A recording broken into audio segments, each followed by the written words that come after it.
मीरपुर खास में चोरी की वारदातों में मुलव्विस मुल्जिमान के खिलाफ सीआईए पुलिस मीरपुर खास की कार्रवाई।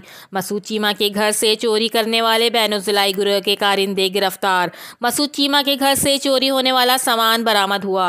तफसीलात के मुताबिक मोरखा 11 नवंबर 2022 को नामालूम मुल्जिमान मसूद चीमा के घर से 2 पिस्टल, गोल्ड और चांदी के जेवरात लेकर फरार हो गए थे, जिसका SSP Mirpur Khas captain retired Asad Ali Chaudhry की हिदायत पर अमल करते हुए इंचार्ज सीआईए इनायत अली जरदारी की सरबराही में हमरा team DIB incharge Danish Ahmed, SHO town Iftikhar Bajwa ने कामयाब कार्रवाई करते हुए बैनुज़िलाई गिरोह के मुल्जिमान बनाम मिस्री उर्फ डाडो वल्द अब्दुल रहीम पनवर, गुलाम दीन वल्द बोलू पनवर गिरफ्तार मुल्जिमान से मसूद चीमा के घर से चोरी होने वाली 2 पिस्टल, गोल्ड और चांदी के जेवरात बरामद।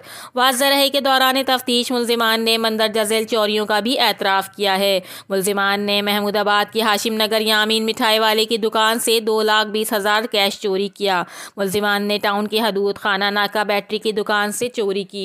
मुल्जिमान ने टाउन की हदूद खान नाका मेहंदी के कारखाने से मशीन और मोटर चोरी की। मुल्जिमान ने महमूदाबाद के हदूद कौस घर पंप के साथ वाली परचून की दुकान से कैश और दीगर सामान चोरी किया। मुल्जिमान ने महमूदाबाद के हदूद शुगर मिल के यहाँ दुकान से कैश चोरी किया। मुल्जिमान ने महमूदाबाद की हदूद हाशिम नगर के पास दुकान से बैटरी और यूपीएस चोरी किया। मुल्जिमान ने गरीबाबाद के हदूद खेपरो फाटक से मोटर की स्पेयर पार्ट्स की दुकान से स्पेयर पार्ट्स का सामान चोरी किया। मुल्जिमान ने गरीबाबाद के हदूद खेपरो नाका आटे की चक्की में चोरी के इदारे से दाखिल हुए। मुल्जिमान ने गरीबाबाद के हदूद खेपरो नाका डॉक्टर गुज्जो के स्टोर में चोरी के इरादे से दाखिल हुए। रिपोर्ट शहजाद लाशारी, मीरपुर खास, CCN न्यूज़।